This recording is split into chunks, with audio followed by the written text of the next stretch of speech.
Committee media department आपका हार्दिक स्वागत करती है। हमारे बीच में भारतीय राष्ट्रीय कांग्रेस की राष्ट्रीय प्रवक्ता, सोशल मीडिया की राष्ट्रीय चेयरपर्सन आदरणीय सुप्रिया सिंह जी का भी मैं हार्दिक स्वागत करता हूं। मैं स्वागत करता हूं आदरणीय दिनेश सिंह जी का, मैं स्वागत करता हूं आदरणीय हमारे संसद प्रभारी अनिल यादव जी का, हमारे कोषाध्यक्ष पांडे जी का, हमारे साथी प्रवक्ता संजय सिंह जी का। आप सब लोग इच्छा कर रहे थे, मैं निवेदन करूंगा सुप्रिया जी से कि उनके आपको संबोधित करें। आदरणीय सुप्रिया सिंह जी, बहुत बहुत धन्यवाद। थोड़ा वक्त गुजरा और लखनऊ आने का मौका मिला तो लखनऊ उतरते ही लोग कहते हैं मुस्कुराइए कि आप लखनऊ में हैं। तो आशा है आप सब लोग सकुशल हैं, स्वस्थ हैं, सब ठीक ठाक है। एक महत्वपूर्ण प्रेस वार्ता करने के लिए आज हम सब लोग निकले हैं। 23 शहरों में 23 जगह ये प्रेस वार्ता साइमल्टेनियसली की जा रही है आज। और जो बड़ा मुद्दा हम उठा रहे हैं वो अडानी समूह के चलते, थोड़ा सा अगर शांति हो जाए, 23 जगह ये प्रेस कॉन्फ्रेंस कांग्रेस के प्रवक्ता कर रहे हैं और मुद्दा है अडानी मोदी जी के हैं कौन, हम आपके हैं कौन, ये रिश्ता क्या कहलाता है। लेकिन कुछ भी बोलने से पहले मैं आपको कुछ तस्वीरें दिखाना चाहती हूँ जिससे एक बार फिर से मानस पटल पर अंकित हो जाए कि हम लोग बात क्या कर रहे हैं। अशोक जी अगर आप मेरे लिए माइक थोड़ी देर पकड़ लेंगे तो। ये पहली तस्वीर है, ये गुजरात के मुख्यमंत्री और प्रधानमंत्री की होड़ में लगे नरेंद्र मोदी जी की है। इस तस्वीर में चित परिचित अंदाज में अपने प्रगाढ़ मित्रता को दर्शाते हुए अडानी जी के हवाई जहाज में सवार हैं गौतम अडानी और उनके भाई विनोद अडानी जी। आपको इस तस्वीर में साफ नजर आ रहे हैं। ये तस्वीर पब्लिक डोमेन में है। इस तस्वीर को हम लोगों ने कहीं से उठाया नहीं है, ये पब्लिक डोमेन में तमामों जगहों पर लोगों ने देखी है, यूज करी है, वहीं से उठाई ये तस्वीर है। एक और तस्वीर है मेरे हाथ में, ये तस्वीर श्री राहुल गांधी जी की है। लोकसभा में उन्होंने इस तस्वीर को दिखाया था। मैं आग्रह करूंगी पीछे के साथियों से प्लीज थोड़ी शांति रखें। लोकसभा में राहुल जी ने इस तस्वीर को दिखाया था और उस पर आपत्ति हुई थी। ये प्रधानमंत्री मोदी की सार्वजनिक जगह पर सार्वजनिक तरीके से उपलब्ध तस्वीर है। आप में से कोई चाहिए गूगल कर लीजिएगा, ये तस्वीर आपको मिल जाएगी। धन्यवाद। ये एक और तस्वीर है, मोदी जी प्रधानमंत्री अब बन चुके थे, पहले तो प्रधानमंत्री बनने की होड़ में थे, अब प्रधानमंत्री बन चुके हैं। अडानी जी के हवाई जहाज में हाथ हिलाते चिर परिचित अंदाज में मोदी जी। एक और तस्वीर है, मोदी जी निकले, प्रहलाद जोशी जी उनका स्वागत कर रहे हैं, पीछे हवाई जहाज अडानी जी का। एक और तस्वीर है और ये सब पब्लिकली उपलब्ध है, आप लोग में से जो देखना चाहिए ढूंढना चाहिए सब मिलेंगी। एक और तस्वीर है, मोदी जी अपनी 56 इंच की तथाकथित छाती के साथ आगे बढ़ते हुए, पिछले हौसला और हिम्मत बंधाते हुए अडानी जी का एयरक्राफ्ट। फिर अब आपको एक तस्वीर दिखाती हूं, यह तस्वीर लोकसभा की है। राहुल गांधी जी बोल चुके थे 7 तारीख को, 8 तारीख को प्रधानमंत्री महोदय ने वक्तव्य का, राष्ट्रपति के संबोधन का समापन किया अपना वक्तव्य देकर। यह तस्वीर उस दिन की है, लोकसभा की।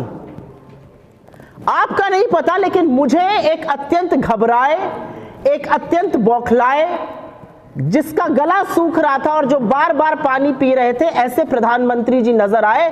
क्योंकि डर तो सबको लगता है और गला सबका सूखता है। सारा सदन अडानी पर बोलने की मांग कर रहा था प्रधानमंत्री से, लेकिन 1 घंटे 25 मिनट के भाषण अपने लोकसभा और 1 घंटे 13 मिनट अपने भाषण राज्यसभा में प्रधानमंत्री मोदी जी ने अडानी का कहने की चूं नहीं भरी। एक और तस्वीर है, ये आपने कांग्रेस के सोशल मीडिया हैंडल पर भी देखी होगी। मोदी जी और उनकी परछाई में अडानी जी नजर आ रहे हैं, क्योंकि यही होता दिख रहा है।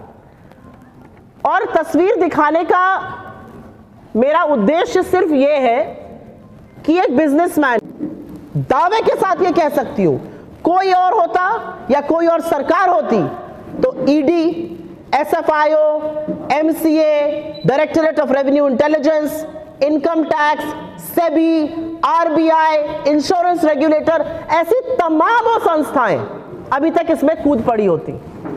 लेकिन भाई सैया भाई कोतवाल तो डर काहे का, कोई चू ही नहीं कर रहा है, कोई शब्द ही नहीं बोल रहा है। वित्त मंत्री ने जुलाई 2021 में कहा था सेबी कुछ तफ्तीश कर रही है अडानी समूह पर। 18 महीने हो गए, वित्त मंत्री के मुंह से अडानी नहीं निकलता है, प्रधानमंत्री पानी पीने लगते हैं अडानी का नाम सुनकर, और सेबी क्या कर रहा है ये किसी को पता ही नहीं है। और वो सेबी, वो मार्केट रेगुलेटर जहां पर अडानी जी के समधी मेंबर है सेबी बोर्ड के। आप कॉन्फ्लिक्ट ऑफ इंटरेस्ट देखिए, जिस सेबी को आपको इन्वेस्टिगेट करना है उसके बोर्ड पर आपके लड़के के ससुर आपके समधी मेंबर है, सिरिल श्रॉफ जी, और सरकार चुप है। आरबीआई ने बैंकों से पूछा आपका कितना एक्सपोजर है, इंश्योरेंस रेगुलेटर इरडा चुप बैठा हुआ है। डायरेक्टरेट ऑफ रेवेन्यू इंटेलिजेंस का एक केस चल रहा है अडानी जी के खिलाफ, अगर चाहे तो बस उसी का दायरा बढ़ा दे, सारी तफ्तीश हो जाएगी। सुई पटक सन्नाटा, एसएफआईओ चुप, ईडी चुप, लेकिन अभी कोई राजनीतिक प्रतिद्वंदी होगा तो ईडी के साहब सबसे पहले पहुंच जाएंगे। तो ये असलियत है। लेकिन दुनिया क्या कह रही है? हम तो चलिए मौन धर ले, आंखों पे पट्टी जैसे मोदी जी बांध लेते हैं, फोटो की तरह मौनी बाबा बन जाते हैं, हम तो चलिए फिर भी चुप रह जाएंगे। दुनिया क्या कह रही है? दुनिया के सबसे बड़े स्टॉक मार्केट्स के जो इंडेक्स है, डाउ जोन्स या एसएनपी, वहां से अडानी समूह को बाहर कर दिया गया कि नहीं, ये स्टॉक यहां ट्रेड नहीं हो सकता है।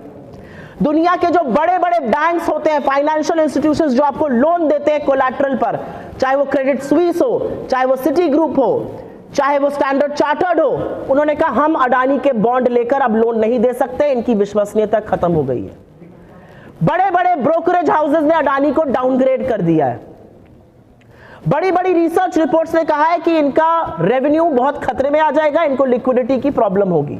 अडानी को ज्यादा शेयर्स फिर से प्लेज करने पड़े सरकारी बैंकों के पास। और यही नहीं, जो पेंशन फंड, चाहे वो नॉर्वे का पेंशन फंड हो जिसने पैसा लगाया था अडानी में, उन सब ने अपनी अपनी स्टेक होल्डिंग बेच दी है, कुछ ने तो घाटे पर बेच दी है। दुनिया ये कह रही है अडानी के बारे में, और हम मुंह में दही जमाकर, जिस पर जीएसटी लगा हुआ है, आंख पे पट्टी बांध के चुप बैठेंगे। और क्यों सवाल उठ रहा है एलआईसी और एसबीआई पर? क्योंकि आप में से जो म्यूचुअल फंड में इन्वेस्ट करते हैं, डोमेस्टिक म्यूचुअल फंड, जो बड़े बड़े अच्छे म्यूचुअल फंड इंडिया के हैं, वो अडानी के किसी भी स्टॉक में पैसा इन्वेस्ट नहीं करते हैं, क्योंकि वो मानते हैं कि वो रिस्की इन्वेस्टमेंट है। No good mutual fund in India invest in the Adani stocks, but LIC invest. और एक अब आपको मैं पते की बात बताती हूं, आप में से जो युवा हैं या जिनके मित्र होंगे जो नौकरी सरकारी ढूंढना चाहते हैं, लोगों को लगता है एनटीपीसी में नौकरी लग जाए तो बड़ा अच्छा रहेगा, पावर ग्रिड कॉर्पोरेशन में लग जाए, आईजीएल में लग जाए, गेल में लग जाए, गुजरात गैस में लग जाए। आपको काला सच पता है अडानी और मोदी जी की मिलीभगत का, मोडानी का काला सच ये है कि जब एलआईसी को पैसे चाहिए थे अडानी स्टॉक में लगाने के लिए, उनका स्टॉक बढ़ाने के लिए, वो पैसा कहां से आ रहा था? जून 2021 से एलआईसी ने लगातार अडानी के स्टॉक खरीदने शुरू करे। और आपको पता है क्या बेचकर वो पैसा आ रहा था? वो एनटीपीसी बेच रहे थे, वो पावर ग्रिड बेच रहे थे, वो आईजीएल बेच रहे थे, वो गेल बेच रहे थे, वो गुजरात गैस बेच रहे थे, और अडानी के स्टॉक में पैसा लगा रहे थे, जो कि हर पैरामीटर में इन कंपनीज के पीछे है। अर्निंग पर शेयर होता है, प्राइस अर्निंग मल्टीपल होता है, रेशियो होता है, हर रेशियो में पीछे थे। और उसके बाद भी सरकार की महारत्ना नवरत्ना कंपनी के स्टॉक बेच बेचकर पैसा जोड़ा जा रहा था कि मित्रगण, मोदी जी के जो सबसे अभिन्न मित्र हैं, उनकी कंपनी में पैसा डाला जा सके। अब ये लोग कहेंगे कि हम क्या चाहते हैं। मुझे लगता है सबसे पहले तो सरकार को जो सवाल राहुल गांधी जी ने उठाया उस पर जवाब देना चाहिए, और 2 मिनट उस पर भी बात कर लेते हैं। राहुल गांधी जी ने सदन में, और मुझे नहीं लगता कि इससे बढ़िया भाषण, शालीनता, गरिमा, तथ्यों के आधार पर, बिना उत्तेजित हुए, बिना तीखे सवाल किए, बहुत शालीनता से उन्होंने एक भाषण दिया।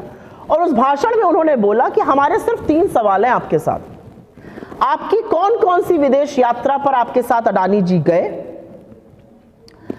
आपकी किस विदेश यात्रा पर वो आपके साथ नहीं गए लेकिन वहां पर आपसे मिलने आए, और आपकी कौन सी विदेश यात्रा ऐसी थी कि जब आप वहां से वापस आ गए तो अडानी जी को वहां पर कॉन्ट्रैक्ट मिल गया। इस सवाल के बारे में क्या अनपार्लियामेंट्री है मैं नहीं जानती हूं। क्या इसमें कहीं भी हमने गरिमा का हनन किया है? क्या हमने इसमें कहीं भी कोई अनुचित सवाल पूछा है? क्या मोदी अडानी रिश्तों के बारे में बात करना असंसदीय है? राहुल गांधी जी की उस स्पीच के 18 अंश प्रतिबंधित कर दिए गए, और अगर आप उसको उठाकर देखिएगा तो वो प्रतिबंधित अंश वो है जहां पर मोदी और अडानी का नाम साथ में आ रहा है। तो इसमें आप इतना डरते क्यों हैं? अगर नाम साथ में आ रहा है तो उसमें घबराने की क्या बात है? क्योंकि डर सबको लगता है और गला सबका सूखता है। अगर डरते नहीं तो आप डंके की चोट पर अडानी पर जवाब देते और बताते कि कैसे अडानी जी का पैसा बढ़ा, आपकी क्या भूमिका रही। आप ऐसे डर गए कि आप बिल में घुस गए और आपने 2 घंटे 40 मिनट दोनों सदनों में बोला, लेकिन अडानी का नाम नहीं लिया। तो राहुल गांधी जी ने आपसे ऐसा ही तो यही तो सवाल पूछा था। और ये सवाल क्यों पूछा था? बांग्लादेश में मोदी जी जाते हैं स्टेट विजिट पर, वापस आते हैं, अडानी जी को 25 साल का पावर कॉन्ट्रैक्ट मिल जाता है।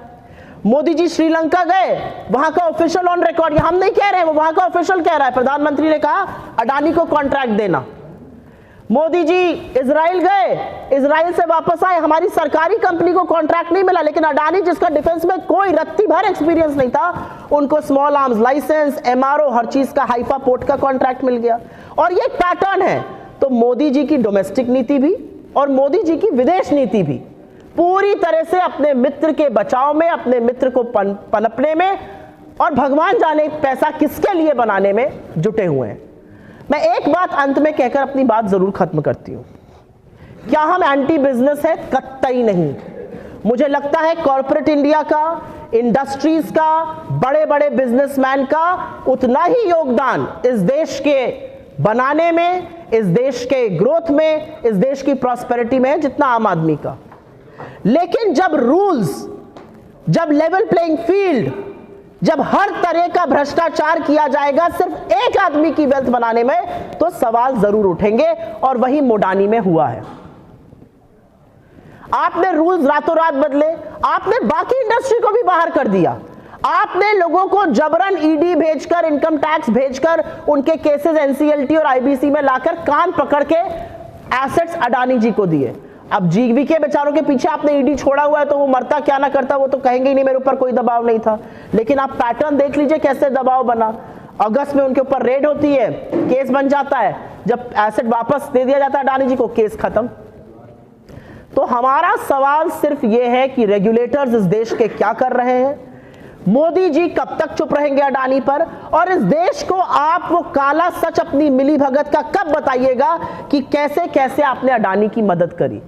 और हम जानते हैं कि इंडस्ट्री जरूरी है, लेकिन जिस अडानी को 609 नंबर की दुनिया के सबसे अमीर लोगों की सूची में से उठाकर मोदी जी ने शिखर पर बिठाया, नंबर 2 पर ले आए, बात तो नंबर 1 पर लाने की थी, बेचारे ला नहीं पाए, नंबर 1 पर ले आए, उसके बारे में मुझे सिर्फ यह कहना है कि वो मात्र 23,000 लोगों को नौकरी देते हैं इस देश में। और इस देश में छोटे लघु मध्यम उद्योग ऐसे हैं जो भर भर के लोगों को नौकरी देते हैं, और वो 11,655 लघु मध्यम उद्योग पिछले 1 साल में वो एमएसएमईज बंद हो गए। सरकार का मुंह में सिर्फ जबानी जमा खर्च और दही जमी हुई है। तो सवाल अपने आप में बहुत तेरे हैं। ये रिश्ता क्या कहलाता है, हम आपके हैं कौन, तमाम ऐसे सवाल किए जा सकते हैं। लेकिन एक ही शेर से इसका अंत करूंगी और उसके बाद आपसे एक सवाल करूंगी।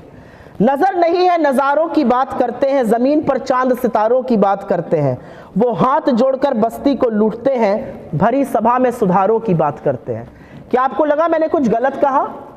इसमें मैंने कोई गरिमा भंग करी, कोई संसदीय मर्यादा तोड़ी? ये लाइनें, ये पंक्तियां हमारे राष्ट्रीय अध्यक्ष श्री खरगे जी ने सदन में पढ़ी और ये भी एक्सपंज कर दी गई।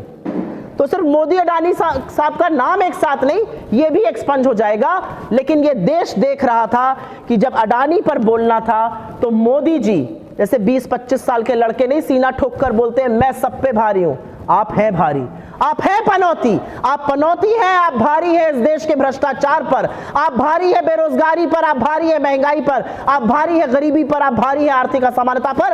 आप तो उस बुलडोजर से भी भारी है जो उत्तर प्रदेश में चलता है और रात दिन एक में जल के मां और बेटी की मृत्यु हो जाती है। आप भारी हैं, आपने सच कहा, आपने मर्यादा लांघी, आपने तो वो आक्षेप लगाने का काम किया जो आज तक किसी भी चुने हुए प्रधानमंत्री ने नहीं किया था। आप छुई मुई हैं और हिंदुस्तान के सबसे प्रथम प्रधानमंत्री को, जो आजादी के लिए 10 साल जेल में रहे, आप पूछते हैं उनका नाम क्यों नहीं लगाते? आप हिंदुस्तान की परिपाटी नहीं जानते हैं? मैं आपसे पूछती हूं, आप नरेंद्र हीराबेन मोदी क्यों नहीं लिखते हैं? आप नरेंद्र दामोदर दास मोदी क्यों लिखते हैं? तो इस तरह की घटिया, इस तरह की स्तर गिराने का काम आप करते रहिए। ये देश देख रहा है और ये देश पूछ रहा है कि अडानी से आपके संबंध क्या है, ये रिश्ता क्या कहलाता है, वो आपके हैं कौन? पहले सवाल सुओ मोटो प्लीज। अडानी जी अभी रेटिंग लिस्ट में नंबर 2 पे थे विश्व में, लेकिन इनकम टैक्स की बात करें तो टॉप 10 में कहीं भी बना हुआ है। आपने अच्छा सवाल उठाया, आपने इनकम टैक्स की बात करी, मैंने तो नौकरी की भी बात कर दी।